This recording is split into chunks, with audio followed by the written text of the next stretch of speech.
नमस्कार दोस्तों, stories with सत्यम में आपका स्वागत है। आज मैं आपको सुनाऊंगा मुंशी प्रेमचंद्र द्वारा लिखी गई कहानी शुद्रा। कहानी को सुनने से पहले चैनल को सब्सक्राइब करें ताकि आने वाले वीडियोस आप तक पहुंच सकें। माँ और बेटी एक झोपड़ी में गांव के उस सिरे पर रहती थी। बेटी बाग से पत्तियां बटोर कर लाती, माँ भाड़ जोतती। यही उनकी जीविका थी। सेर दो सेर अनाज मिल जाता था, खाकर पड़ी रहती थी। माता विधवा थी, बेटी कुंवारी, घर में और कोई आदमी ना था। माँ का नाम गंगा था, बेटी का गौरा। गंगा को कई साल से ये चिंता लगी हुई थी कि कहीं गौरा की सगाई हो जाए, लेकिन कहीं बात पक्की ना होती थी। अपने पति के मर जाने के बाद गंगा ने कोई दूसरा घर ना किया था, ना कोई दूसरा धंधा ही करती थी। इससे लोगों को संदेह हो गया था कि आखिर इसका गुजारा कैसे होता है। और लोग तो छाती फाड़ फाड़ कर काम करते हैं, फिर भी पेट भर अन्न मयस्सर नहीं होता।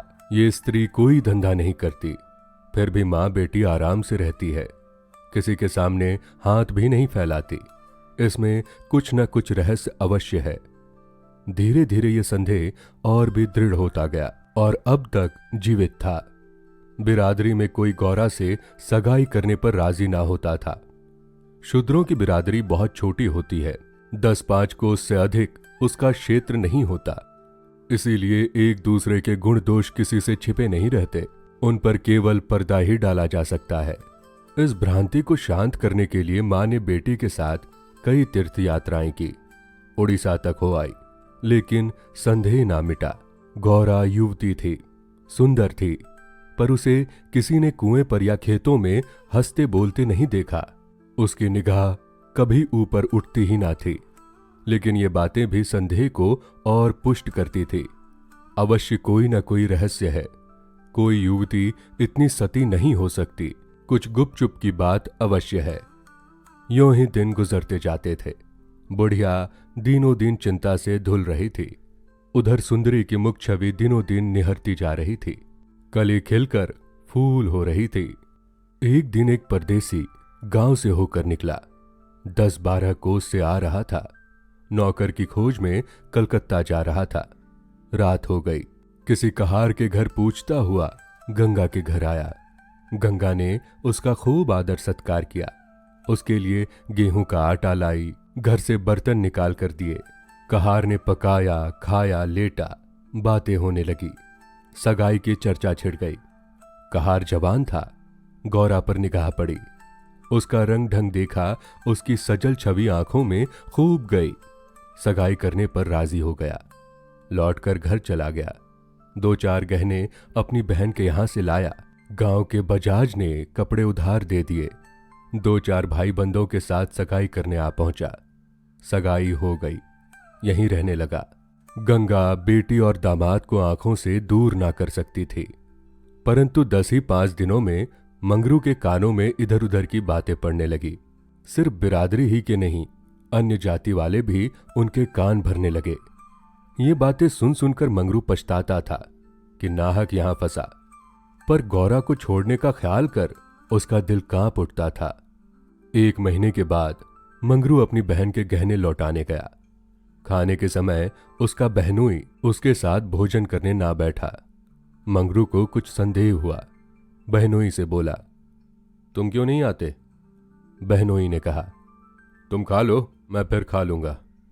मंगरू ने कहा, क्या बात है, तुम खाने क्यों नहीं आते? बहनोई ने कहा, जब तक पंचायत ना होगी मैं तुम्हारे साथ कैसे खा सकता हूं?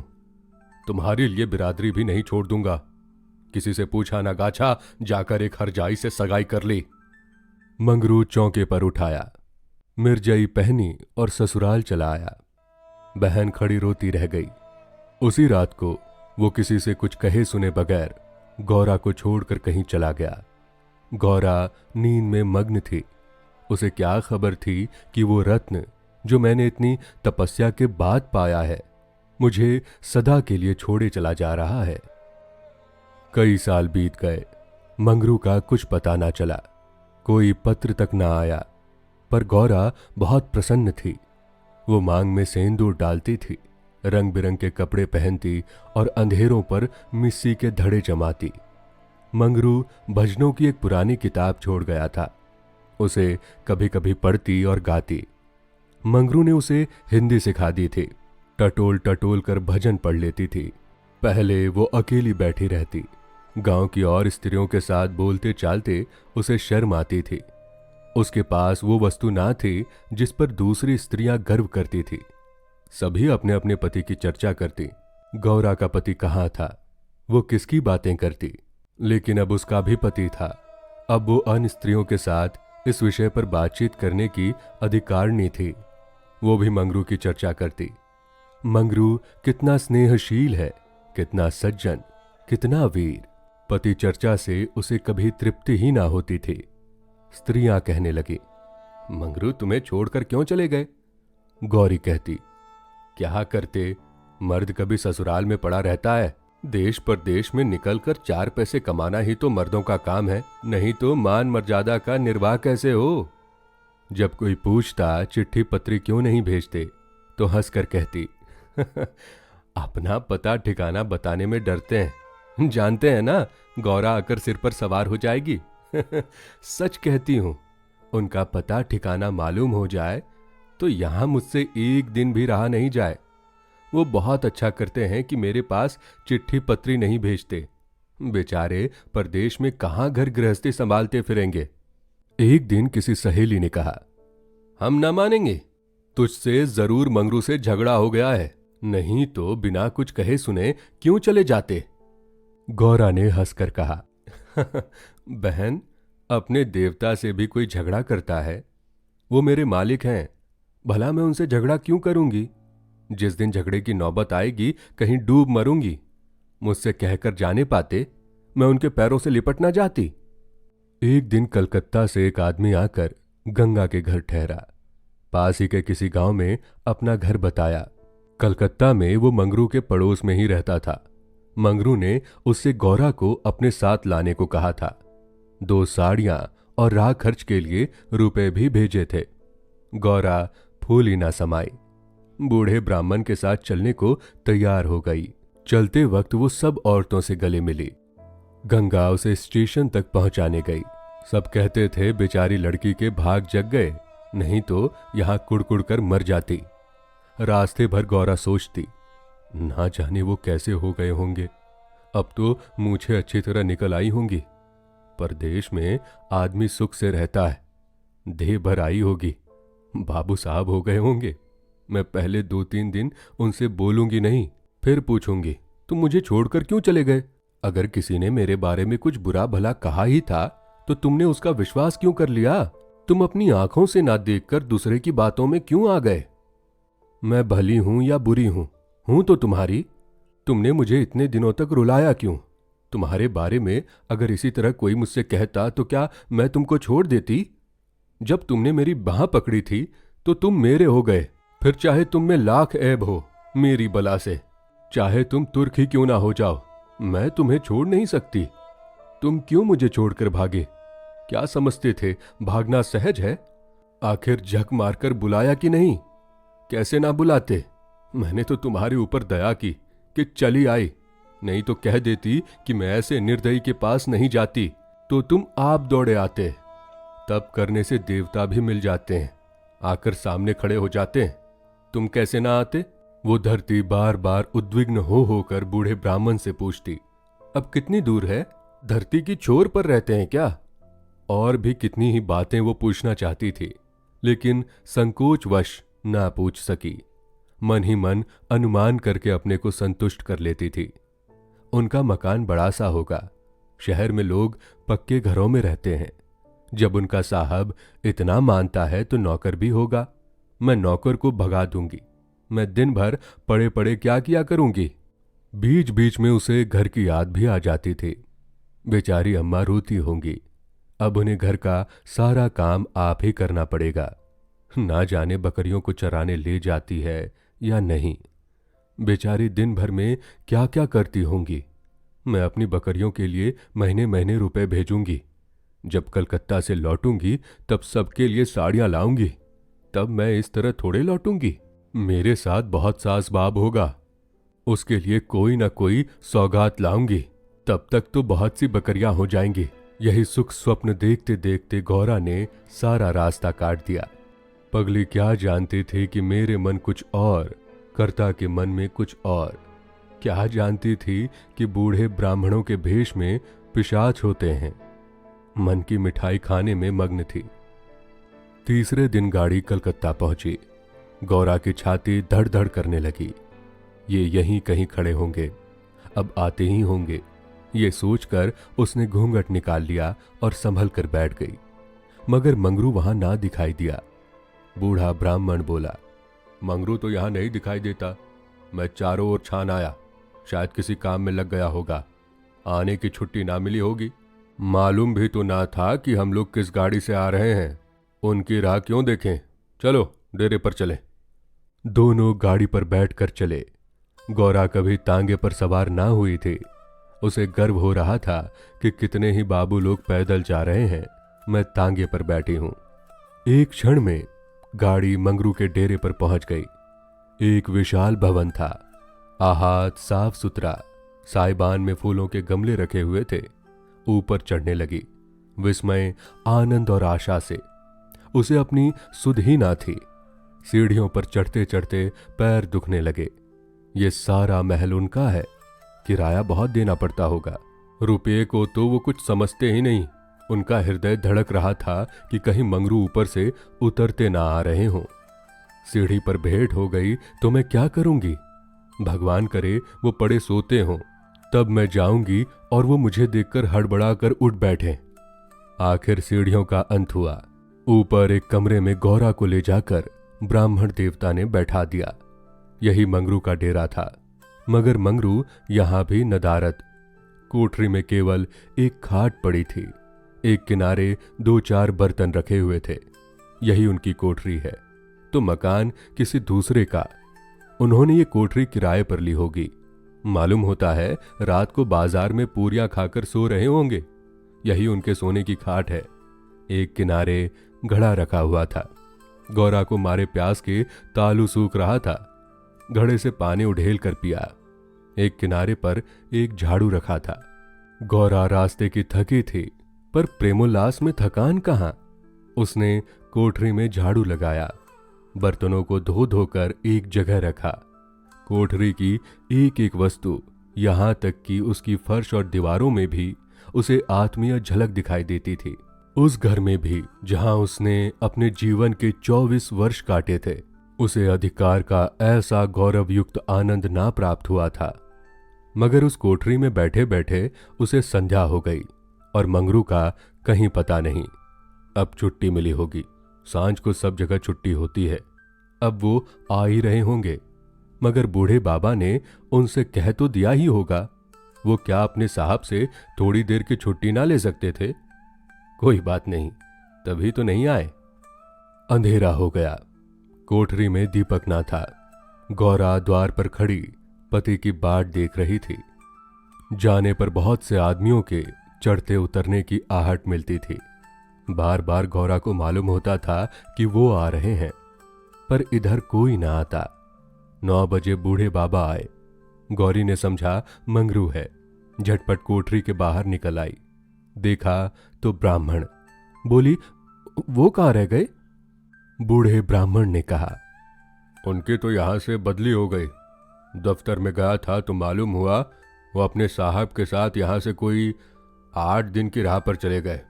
उन्होंने साहब से बहुत हाथ पैर जोड़े कि मुझे 10 दिन की मोहलत दे दीजिए, लेकिन साहब ने एक ना मानी। मंगरू यहाँ लोगों से कह गए हैं कि घर के लोग आए तो मेरे पास भेज देना। अपना पता दे गए हैं। कल मैं तुम्हें यहाँ से जहाज पर बैठा दूंगा। उस जहाज पर हमारे देश के और भी बहुत से लोग होंगे, इसलिए मार्ग में कोई कष्ट ना होगा। गौरा ने पूछा, कै दिन में जहाज पहुंचेगा? बूढ़ा ने कहा, 8-10 दिन से कम ना लगेंगे। मगर घबराने की कोई बात नहीं, तुम्हें किसी बात की तकलीफ ना होगी। अब तक गौरा को अपने गांव लौटने की आशा थी। कभी ना कभी वो अपने पति को वहां अवश्य खींच ले जाएगी। लेकिन जहाज पर बैठकर उसे ऐसा मालूम हुआ कि अब फिर माता को ना देखूंगी, फिर गांव के दर्शन ना होंगे। देश से सदा के लिए नाता टूट रहा है। देर तक घाट पर खड़ी रोती रही। जहाज और समुद्र देखकर उसे भय हो रहा था, हृदय दहल रहा था। शाम को जहाज खुला। उस समय गौरा का हृदय एक अक्षय भय से चंचल हो उठा। थोड़ी देर के लिए नैराश्य ने उस पर अपना आतंक जमा लिया। ना जाने किस देश जा रही हूं, उससे भेंट होगी भी या नहीं, उन्हें कहां खोजती फिरूंगी, कोई पता ठिकाना भी तो नहीं मालूम। बार बार पछताती थी कि एक दिन पहले क्यों ना चली आई। कलकत्ता में भेंट हो जाती तो मैं उन्हें वहां कभी ना जाने देती। जहाज पर और कितने ही मुसाफिर थे, कुछ स्त्रियां भी थीं, उनमें बराबर गाली गलौज होती रहती। इसीलिए गौरा को उनसे बातें करने की इच्छा ना होती थी। केवल एक स्त्री उदास दिखाई दे रही थी। गौरा ने उससे पूछा, तुम कहां जाती हो बहन? उस स्त्री की बड़ी बड़ी आंखें सजल हो गई। बोली, कहां बताऊं बहन, कहां जा रही हूं? जहां भाग्य लिए जाते हैं वहीं जा रही हूं। तुम कहां जाती हो? गौरा ने कहा, मैं तो अपने मालिक के पास जा रही हूं। जहां ये जहाज रुकेगा वो वहीं नौकर हैं। मैं कल आ जाती तो उनसे कलकत्ता में ही भेंट हो जाती। आने में देर हो गई।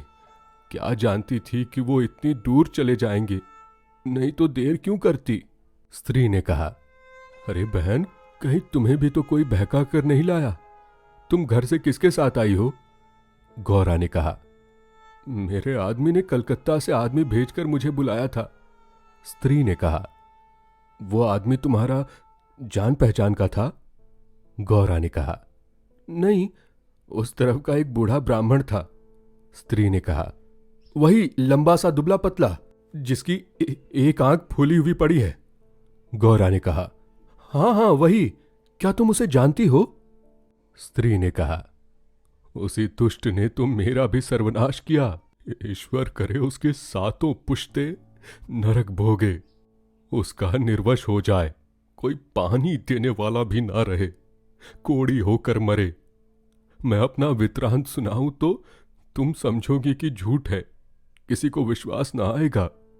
क्या कहूं, बस यही समझ लो कि इसके कारण मैं ना घर की रही ना घाट की, किसी को मुंह नहीं दिखा सकती। मगर जान तो बड़ी प्यारी होती है। मिरीज के देश जा रही हूं कि वहीं अपनी मेहनत मजदूरी करके जीवन के दिन काटूं। गौरा के प्राण सागर में समा गए।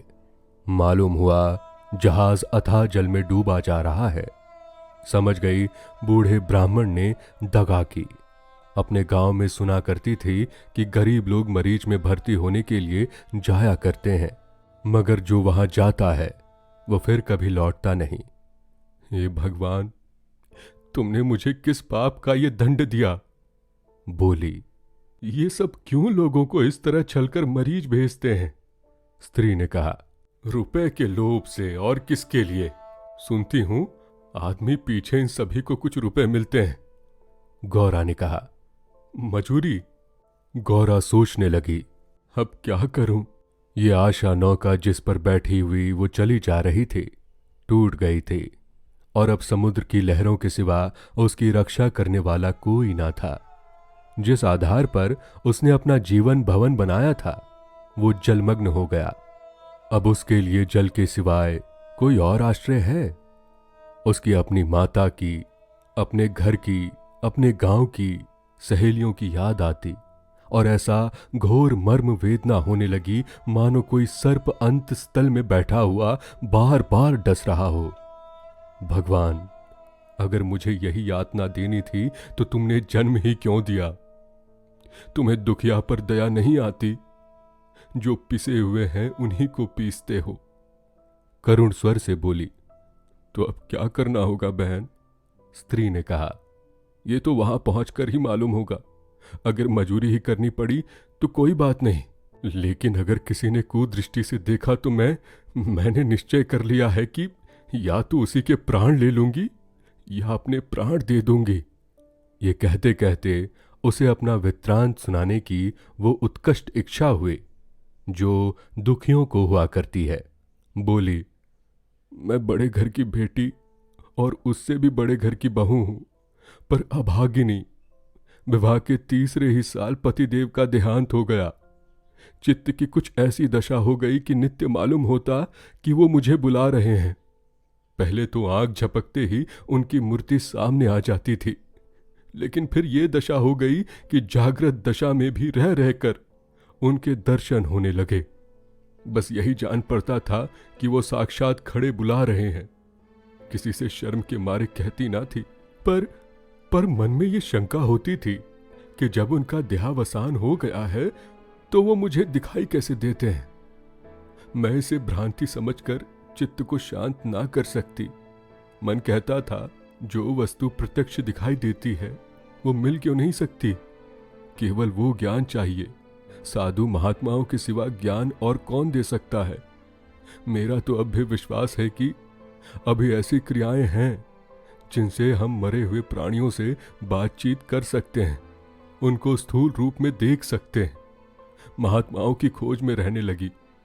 मेरे यहाँ अक्सर साधु संत आते थे, उनसे एकांत में इस विषय में बातें किया करती थी, पर वो लोग सदुपदेश देकर मुझे टाल देते थे। मुझे सदुपदेशों की जरूरत ना थी।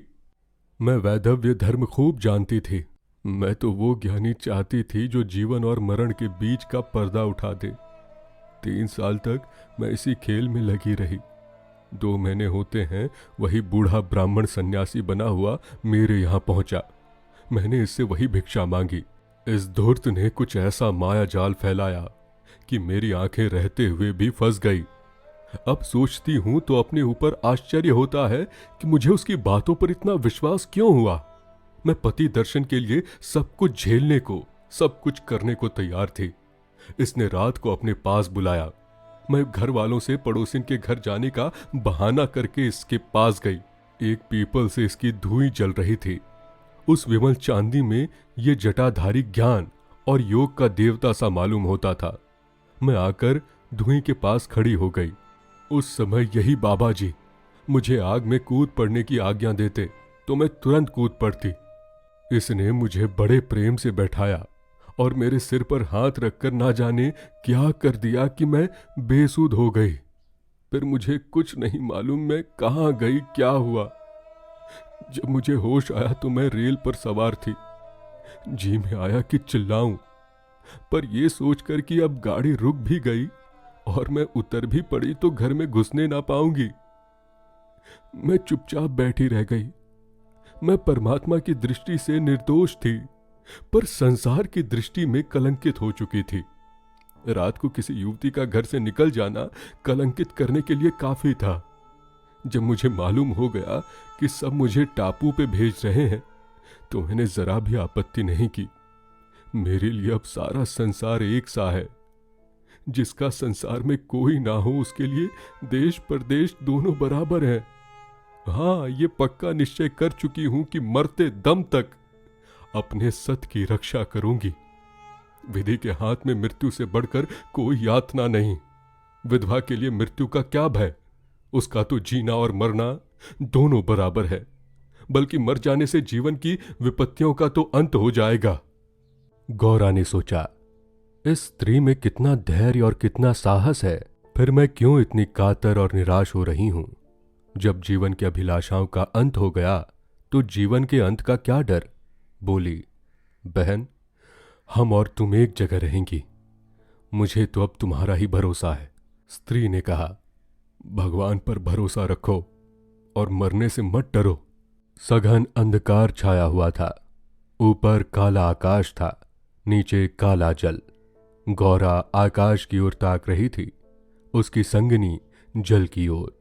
उसके सामने आकाश के कुसुम थे, इसके चारों ओर अनंत अखंड अपार अंधकार था। जहाज से उतरते ही एक आदमी ने यात्रियों के नाम लिखने शुरू किए। इसका पहनावा तो अंग्रेजी था, पर बातचीत से हिंदुस्तानी मालूम होता था।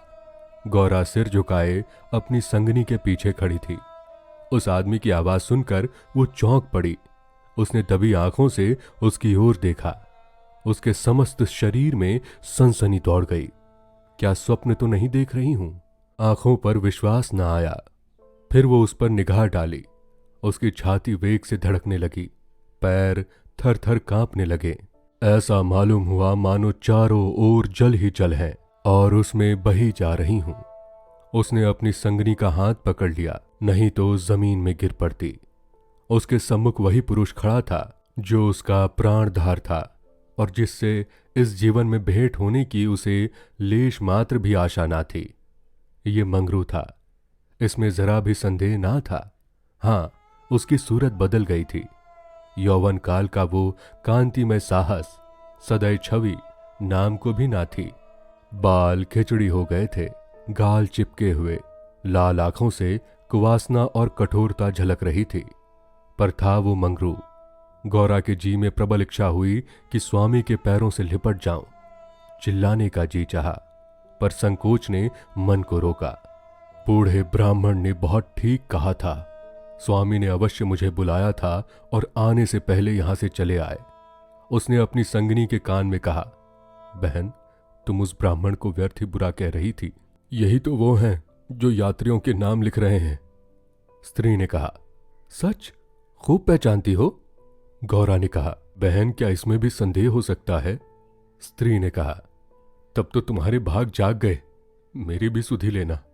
गौरा ने कहा, भला बहन, ऐसा कैसे हो सकता है कि तुम्हें यहां छोड़ दूं? मंगरू यात्रियों से बात बात पर बिगड़ता था, बात बात पर गालियां देता था। कई आदमियों को ठोकर मारे और कई को केवल गांव का जिला ना बता सकने के कारण धक्का देकर गिरा दिया। गौरा मन ही मन गड़ी जाती थी, साथ ही अपने स्वामी के अधिकार पर उसे गर्व हो रहा था। आखिर मंगरू उसके सामने आकर खड़ा हो गया और कुचेष्टापूर्ण नेत्रों से देखकर बोला, तुम्हारा क्या नाम है? गौरा ने कहा, गौरा। मंगरू चौंक पड़ा, फिर बोला, घर कहाँ है? मदनपुर, जिला बनारस। ये कहते कहते हंसी आ गई। मंगरू ने अब की उसकी ओर ध्यान से देखा, तब लपक कर उसका हाथ पकड़ लिया और बोला, गौरा, तुम यहां कहां? मुझे पहचानती हो? गौरा रो रही थी, मुंह से बात ना निकलती। मंगरू फिर बोला, तुम यहां कैसे आई? गौरा खड़ी हो गई, आंसू पोंछ डाले और मंगरू की ओर देखकर बोली, तुम्ही ने तो बुला भेजा था। मंगरू ने कहा, मैं तो 7 साल से यहां हूं। गौरा ने कहा, तुमने उस बूढ़े ब्राह्मण से मुझे लाने को नहीं कहा था? मंगरू ने कहा, कह तो रहा हूं मैं 7 साल से यहां हूं, मरने पर ही यहां से जाऊंगा, भला तुम्हें क्यों बुलाता? गौरा को मंगरू से इस निष्ठुरता की आशा ना थी। उसने सोचा, अगर ये सत्य भी हो कि इन्होंने मुझे नहीं बुलाया तो भी इन्हें मेरा यूं अपमान ना करना चाहिए था। क्या वो समझते हैं कि मैं इनकी रोटियों पर आई हूं? ये तो इतने अच्छे स्वभाव के ना थे। शायद दर्जा पाकर इन्हें मद हो गया है। निरी सुलभ अभिमान से गर्दन उठाकर उसने कहा, तुम्हारी इच्छा हो तो अब यहां से लौट जाऊं, तुम्हारे ऊपर भार बनना नहीं चाहती। मंगरू कुछ लज्जित होकर बोला, अब तुम यहां से लौट नहीं सकती गौरा, यहां आकर बिरला ही कोई लौटता है। ये कहकर वो कुछ देर चिंता में मग्न खड़ा रहा, मानो संकट में पड़ा हुआ हो, क्या करना चाहिए। उसकी कठोर मुखाकृति पर दीनता का रंग झलक रहा था। तब कतार स्वर में बोला, जब आ ही गई हो तो रहो, जैसे कुछ पड़ेगी देखी जाएगी। गौरा ने कहा, जहाज फिर कब लौटेगा? मंगरू ने कहा, तुम यहां से 5 बरस के पहले नहीं जा सकती। गौरा ने कहा, क्यों, क्या कुछ जबरदस्ती है? मंगरू ने कहा, हां, यहां का यही हुक्म है। गौरा ने कहा, तो फिर मैं अलग मजूरी करके अपना पेट पालूंगी। मंगरू ने सजल नेत्रों से होकर कहा, जब तक मैं जीता हूं तुम मुझसे अलग नहीं रह सकती। गौरा ने कहा, तुम्हारे ऊपर भार बनकर ना रहूंगी। मंगरू ने कहा, मैं तुम्हें भार नहीं समझता गौरा, लेकिन ये जगह तुम जैसी देवियों के रहने लायक नहीं है, नहीं तो अब तक मैंने तुम्हें कब का बुला लिया होता।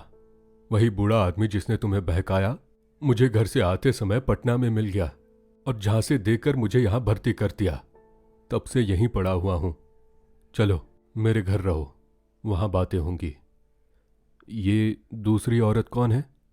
गौरा ने कहा, ये मेरी सखी है, इन्हें भी बूढ़ा बहका लाया। मंगरू ने कहा, ये तो किसी कोठी में जाएंगी, इन सब आदमियों की बाँट होंगी। जिसके हिस्से में जितने आदमी आएंगे उतने ही हर एक के कोठी में भेजे जाएंगे। गौरा ने कहा, ये तो मेरे साथ रहना चाहती है। मंगरू कहता है, अच्छी बात है, इन्हें भी लेती चलो। यात्रियों के नाम तो लिखे जा चुके थे।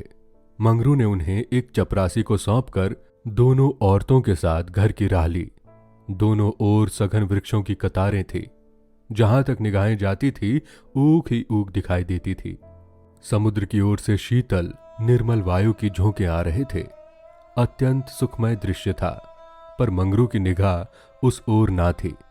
वो भूमि की ओर ताकता सिर झुकाए संदिग्ध चाल से चला जा रहा था, मानो मन ही मन कोई समस्या हल कर रहा था। थोड़ी ही दूर गए थे कि सामने से दो आदमी आते हुए दिखाई दिए। समीप आकर दोनों रुक गए और एक ने हंसकर कहा, मंगरू, इसमें से एक हमारी है। दूसरा बोला, और दूसरी मेरी। मंगरू का चेहरा तमतमा उठा था। भीषण क्रोध से कांपता हुआ बोला, ये दोनों मेरे घर की औरतें हैं, समझ गए? इन दोनों ने जोर से कहकहा मारा और एक ने गौरा के समीप आकर उसका हाथ पकड़ने की चेष्टा करके कहा, ये मेरी है, चाहे तुम्हारे घर की हो चाहे बाहर की। बच्चा, हमें चकमा देते हो? मंगरू ने कहा, कौसिम, इन्हें मत छेड़ो, नहीं तो अच्छा नहीं होगा। मैंने कह दिया मेरे घर की औरतें हैं। मंगरू की आंखों से अग्नि की ज्वाला सी निकल रही थी। वो दोनों उसके मुख का भाव देखकर कुछ सहम गए और समझ लेने की धमकी देकर आगे बढ़े, किंतु मंगरू के अधिकार क्षेत्र के बाहर पहुंचते ही एक ने पीछे से ललकार कर कहा, देखता हूं कहां तक लेके जाते हो। मंगरू ने उधर ध्यान नहीं दिया, जरा कदम बढ़ाकर चलने लगा। जैसे संध्या के एकांत में हम कब्रिस्तान के पास से गुजरते हैं, हमें पग पग पर यह शंका होती है कि कोई शब्द कान में ना पड़ जाए, कोई सामने आकर खड़ा ना हो जाए, कोई जमीन के नीचे से कफन ओढ़े उठ ना खड़ा हो। गौरा ने कहा, ये दोनों बड़े शोहदे थे। मंगरू ने कहा, मैं इसीलिए कह रहा था कि यह जगह तुम जैसी स्त्रियों के रहने लायक नहीं है। सहसा दाहिनी तरफ से एक अंग्रेज घोड़ा दौड़ाता हुआ पहुंचा और मंगरू से बोला, वेल जमादार, ये दोनों औरतें हमारी कोठी में रहेगी। हमारे कोठी में कोई औरत नहीं है। मंगरू ने दोनों औरतों को अपने पीछे कर लिया और सामने खड़ा होकर बोला, साहब, ये दोनों हमारे घर की औरतें हैं। साहब ने कहा, ओहो, तुम झूठा आदमी, हमारे कोठी में कोई औरत नहीं और तुम दो दो लेकर जाओगे? ऐसा नहीं हो सकता। गौरा की ओर इशारा करके कहा, इसको हमारी कोठी पर पहुंचा दो। मंगरू ने सिर से पैर तक कांपते हुए कहा, ऐसा नहीं हो सकता। मगर साहब आगे बढ़ गया था। उसके कान में बात ना पहुंची। उसने हुक्म दे दिया था और उसकी तालीम करना जमादार का काम था। शेष मार निर्विघ्न समाप्त हुआ। आगे मजूरों के रहने के मिट्टी के घर थे। द्वारों पर स्त्रियां पुरुष जहां तहां बैठे हुए थे। सभी इन दोनों स्त्रियों की ओर घूरे जा रहे थे और आपस में इशारे करते हंसते थे। गौरा ने देखा, उनमें छोटे बड़े का लिहाज नहीं है, ना किसी की आंखों में शर्म है। एक भदेसले ने हाथ में चिलम पीते हुए अपने पड़ोसी से कहा, 4 दिन की चांदनी फिर अंधेरी राख। दूसरी अपनी चोटी गूंथती हुई बोली, कलोर है ना। मंगरू दिन भर द्वार पर बैठा रहा, मानो कोई किसान अपने मटर के खेत की रखवाली कर रहा हो। कोठरी में दोनों स्त्रियां बैठे अपने नसीबों को रो रही थी। इतनी देर में दोनों को यहाँ की दशा का परिचय करवाया गया। दोनों भूखी प्यासी बैठी थी। यहाँ का रंग देखकर भूख प्यास सब भाग गई थी। रात के 10 बजे होंगे कि एक सिपाही ने आकर मंगरू से कहा, चलो, तुम्हें जंट साहब ने बुलाया है। मंगरू ने बैठे बैठे कहा, देखो नब्बी, तुम भी हमारे देश के आदमी हो, कोई मौका पड़े तो तुम मेरी मदद करोगे ना? जाकर साहब से कह दो मंगरू कहीं गया है, बहुत होगा जुर्माना कर देंगे। नब्बी ने कहा, ना भैया, गुस्से में भरा बैठा है, पिए हुए है, कहीं मार चले तो बस चमड़ा इतना मजबूत नहीं है। मंगरू ने कहा, अच्छा तो जाकर कह दो नहीं आता। नब्बी ने कहा, मुझे क्या, जाकर कह दूंगा, पर तुम्हारी खैरियत नहीं है। ये वही साहब थे जिनसे आज मंगरू की भेंट हुई थी। मंगरू जानता था कि साहब से बिगाड़ करके यहां एक क्षण भी निर्वाह नहीं हो सकता। जाकर साहब के सामने खड़ा हो गया। साहब ने दूर से ही डांटा, वो औरत कहाँ है? तुमने उसे अपने घर में क्यों रखा है? मंगरू ने कहा, हुजूर, वो मेरी ब्याहता औरत है। साहब ने कहा, अच्छा, और वो दूसरा कौन है?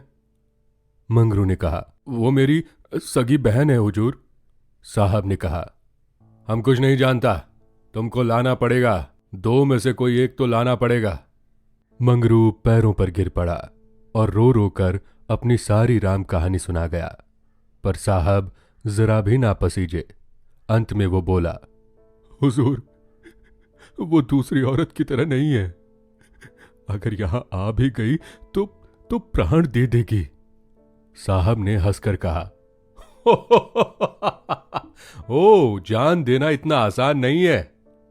नब्बी ने कहा, मंगरू, अपनी दाव रोते क्यों हो? तुम हमारे घर नहीं घुसते थे, अब भी जब घात पाते हो जा पहुंचते हो, अब क्यों रोते हो? एजेंट ने कहा, ओह, ये बदमाश है, अभी जाकर लाओ, नहीं तो हम तुमको हंटरों से पीटेगा।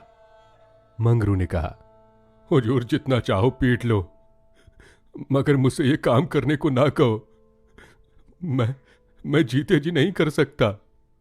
एजेंट ने कहा, हम 100 हंटर मारेगा। मंगरू ने कहा, हुजूर, 1000 हंटर मार ले, लेकिन मेरे घर की औरतों से ना बोले।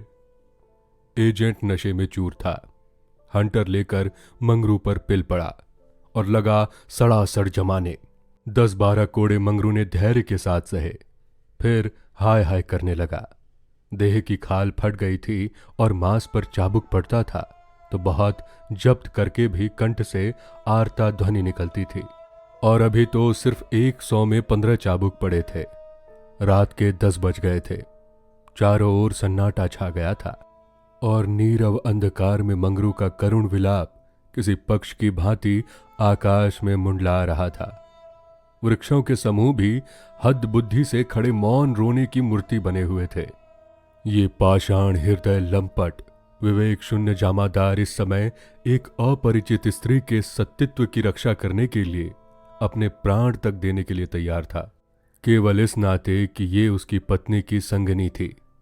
वो समस्त संसार की नजरों में गिरना गवार कर सकता था, पर अपनी पत्नी की भक्ति पर अखंड राज्य करना चाहता था। इसमें अणुमात्र की भी कमी उसके लिए असहाय थी। उस अलौकिक भक्ति के सामने उसके जीवन का क्या मूल्य था? ब्राह्मणी तो जमीन पर ही सो गई थी, पर गौरा बैठी पति की बाट जो रही थी। अभी तक वो उससे कोई बात नहीं कर सकी थी। 7 वर्षों की विपत्ति कथा कहने और सुनने के लिए बहुत समय की जरूरत थी, और रात के सिवा वो समय फिर कब मिल सकता था। उसे ब्राह्मणी पर कुछ क्रोध सा आ रहा था कि ये क्यों मेरे गले का हार हुई। इसी के कारण तो वो घर में नहीं आ रहे। यकायक वो किसी का रोना सुनकर चौंक पड़ी। भगवान, इतनी रात गए कौन दुख का मारा रो रहा है? अवश्य कोई कहीं मर गया है। वो उठकर द्वार पर आई और ये अनुमान करने की मंगरू यहां बैठा हुआ है, बोली, वो कौन रो रहा है, जरा देखो तो। लेकिन जब कोई जवाब ना मिला तो वो स्वयं कान लगाकर सुनने लगी। सहसा उसका कलेजा धक से हो गया। तो ये उन्हीं की आवाज है। अब आवाज साफ सुनाई दे रही थी। मंगरू की आवाज थी। वो द्वार के बाहर निकल आई। उसके सामने एक गोली के अंपे पर एक एजेंट का बंगला था। उसी तरफ से आवाज आ रही थी। कोई उन्हें मार रहा था। आदमी मार पड़ने पर ही इस तरह रोता है। मालूम होता है वही साहब उन्हें मार रहा है। वो वहां खड़ी ना रह सकी, पूरी शक्ति से उस बंगले की ओर दौड़ी। रास्ता साफ था। एक क्षण में वो फाटक पर पहुंच गई। फाटक बंद था। उसने जोर से फाटक पर धक्का दिया, लेकिन वो फाटक ना खुला, और कई बार जोर जोर से पुकारने पर भी कोई बाहर ना निकला। तो वो फाटक के जंगलों पर पैर रखकर भीतर कूद पड़ी। और उस पार जाते ही उसने एक रोमांचकारी दृश्य देखा। मंगरू नंगे बदन बरामदे में खड़ा था और एक अंग्रेज उसे हंटरों से मार रहा था। गौरा की आंखों के सामने अंधेरा छा गया। वो एक छलांग में साहब के सामने जाकर खड़ी हो गई और मंगरू को अपने अक्षय प्रेम सबल हाथों से ढांक कर बोली, सरकार, सरकार दया करो, इनके बदले मुझे जितना मार लो, पर इनको छोड़ दो। एजेंट ने हाथ रोक लिया और उन्मत्त की भांति गौरा की ओर कई कदम आकर बोला, हम इसको छोड़ दें तो तुम मेरे पास रहेगा। मंगरू के नथने फटने लगे। ये पामर नीच अंग्रेज मेरी पत्नी से इस तरह की बातें कर रहा है। अब तक वो जिस अमूल्य रत्न की रक्षा करने के लिए इतनी यातनाएं सह रहा था, वही वस्तु साहब के हाथ में चली जा रही है। ये असहाय था। उसने चाहा कि लपक कर साहब की गर्दन पर चढ़ बैठूं, जो कुछ होना हो जाए। ये अपमान सहने के बाद जी कर ही क्या करूंगा।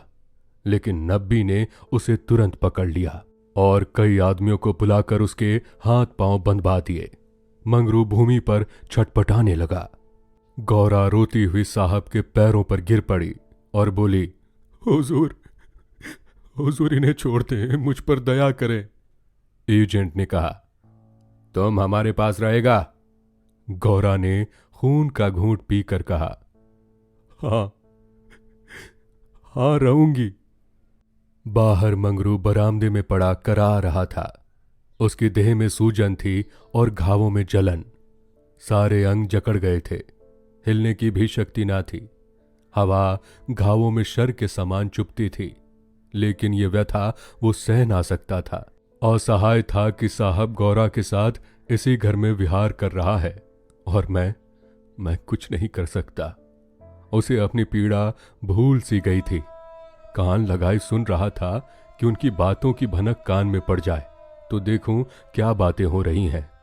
गौरा अवश्य चिल्लाकर भागेगी और साहब उसके पीछे दौड़ेगा।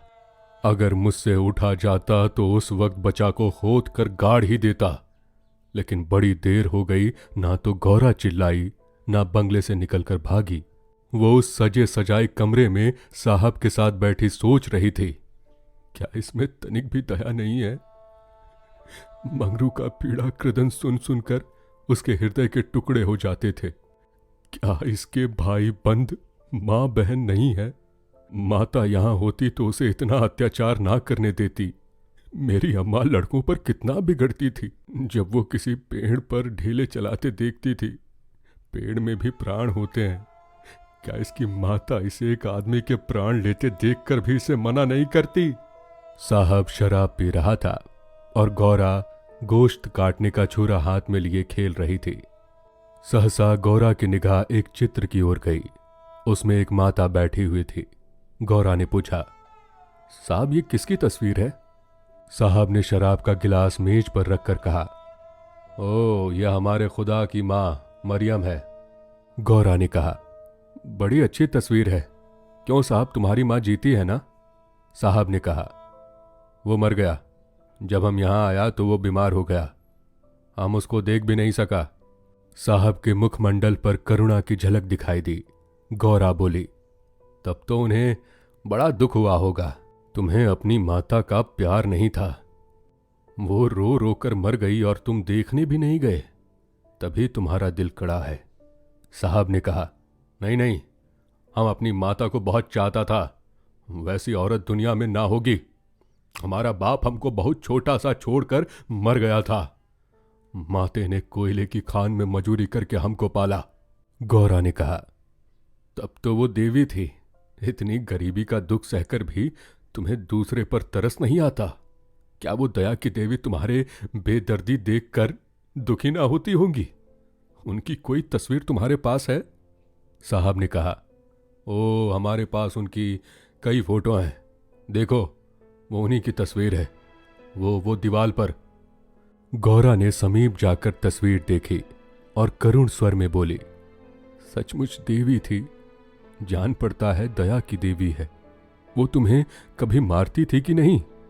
मैं तो जानती हूं वो कभी किसी पर ना बिगड़ती होगी। बिल्कुल दया की मूर्ति है। साहब ने कहा, ओह, मामा हमको कभी नहीं मारता था। वो बहुत गरीब था, पर अपने कमाई में कुछ न कुछ जरूर खैरात करता था। किसी के बाप के बाग को देखकर उसकी आंखों में आंसू भर आता था। वो बहुत ही दयावान था। गौरा ने तिरस्कार के स्वर में कहा, और उसी देवी के पुत्र होकर तुम इतने निर्दयी हो। क्या वो होती तो तुम्हें किसी को इस तरह हत्यारों की भांति मारने देती? वो स्वर्ग में रो रही होंगी। स्वर्ग नरक तो तुम्हारे यहां भी होगा। ऐसी देवी के पुत्र कैसे हो गए? गौरा को ये बातें कहते हुए जरा भी भय ना होता था। उसने अपने मन में एक दृढ़ संकल्प कर लिया था और अब उसे किसी प्रकार का भय ना था। जान से हाथ धो लेने का निश्चय कर लेने के बाद भय की छाया भी नहीं रह जाती। किंतु वो हृदय शून्य अंग्रेज इन तिरस्कारों पर आग हो जाने के बदले और भी नम्र होता जाता था। गौरा मानवीय भावों से कितनी ही अनभिज्ञ हो, पर इतना जानती थी कि अपनी जननी के लिए प्रत्येक हृदय में, चाहे वो साधु का हो या कसाई का, आदर और प्रेम का एक कोना सुरक्षित रहता है। ऐसा भी कोई अभागा प्राणी है जिसे मातृ स्नेह की स्मृति थोड़ी देर के लिए रुला ना देती हो, उसके हृदय की कोमल भाव को जगा ना देती हो। साहब की आंखें डबडबा गई थी। सिर झुकाए बैठा रहा। गौरा ने फिर उसी ध्वनि में कहा, तुमने उनकी सारी तपस्या धूल में मिला दी। जिस देवी ने मर मर कर तुम्हारा पालन किया, उसी को मरने के पीछे इतना कष्ट दे रहे हो। क्या इसीलिए माता अपने पुत्र को अपना रक्त पिला पिला कर पालती है? अगर वो बोल सकती तो क्या चुप बैठी रहती? तुम्हारे हाथ पकड़ सकती तो ना पकड़ती? मैं तो समझती हूं वो जीती होती तो इस वक्त विष खाकर मर जाती। साहब अब जब्त ना कर सके। नशे में क्रोध की भांति ग्लानि का वेग सहज ही में उठ आता है। दोनों हाथों से मुंह छिपाकर साहब ने रोना शुरू किया और इतना रोया कि हिचकी बंध गई। माता के चित्र के सम्मुख जाकर वो कुछ देर तक खड़ा रहा, मानो माता से क्षमा मांग रहा हो। तब आकर आर्द कंठ से बोला, हमारे माता को अब कैसे शांति मिलेगा? हाय हाय, हमारे सबब से उसको स्वर्ग में भी सुख नहीं मिला।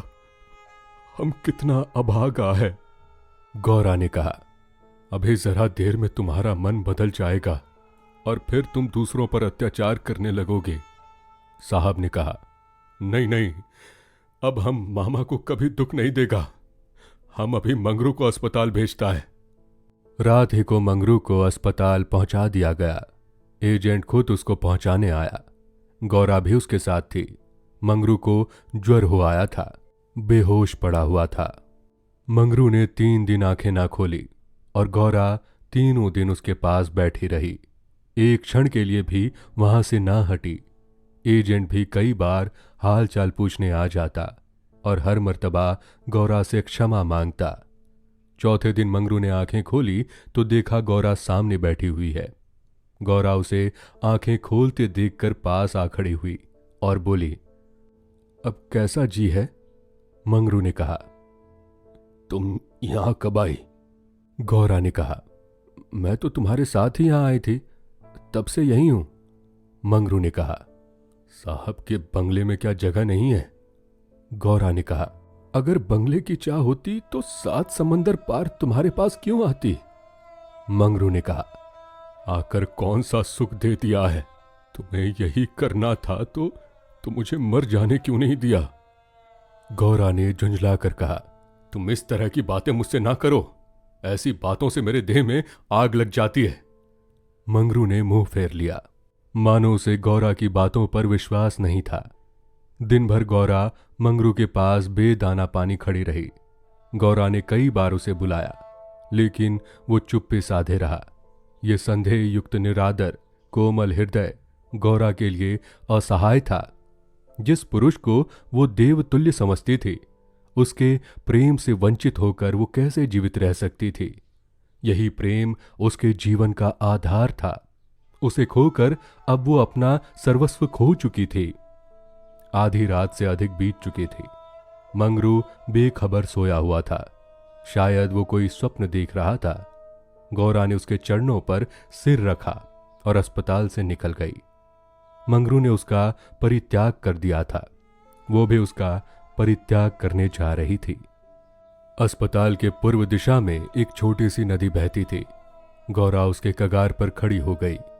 अभी कई दिन पहले वो अपने गांव में आराम से पड़ी हुई थी। उसे क्या मालूम था कि जो वस्तु इतनी मुश्किल से मिल सकती है वो इतनी आसानी से खो भी जा सकती है। उसे अपनी माँ की, अपने घर की, अपने सहेलियों की, अपने बकरी के बच्चों की याद आई। वो सब कुछ छोड़कर इसीलिए यहां आई थी। पति के ये शब्द क्या साहब के बंगले में जगह नहीं है, उसके मर्म स्थान पर बाणों की समान चुभ रहे थे। ये सब मेरे ही कारण तो हुआ है। मैं ना रहूंगी तो वो फिर आराम से रहेंगे। सहसा उसे ब्राह्मणी की याद आ गई। उस दुखिया के दिन यहां कैसे कटेंगे? चलकर साहब से कह दूं कि उसे या तो उसके घर भेज दें या किसी पाठशाला में काम दिला दें। वो लौटना ही चाहती थी कि किसी ने पुकारा, गौरा, गौरा। वो मंगरू का करुण कंपित स्वर था। वो चुपचाप खड़ी हो गई। मंगरू ने फिर पुकारा, गौरा, गौरा, तुम कहां हो? मैं ईश्वर से कहता हूं कि। गौरा ने और कुछ ना सुना। वो धम से नदी में कूद पड़ी। बिना अपने जीवन का अंत किए वो स्वामी की विपत्ति का अंत ना कर सकती थी। धमाके की आवाज सुनते ही मंगरू भी नदी में कूदा। वो अच्छा तैराक था, मगर कई बार गोते मारने पर भी गौरा का कहीं पता ना चला। प्रातःकाल दोनों लाशें साथ साथ नदी में तैर रही थी। जीवन यात्रा में उन्हें वो चिरसंग कभी ना मिला था। स्वर्ग यात्रा में दोनों साथ साथ जा रहे थे। तो दोस्तों, ये थी आज की कहानी। यदि कहानी और कहानी सुनाने का तरीका आपको पसंद आया हो तो चैनल को सब्सक्राइब कर हमें सपोर्ट करें और अपनी राय कमेंट बॉक्स में जरूर दें। धन्यवाद।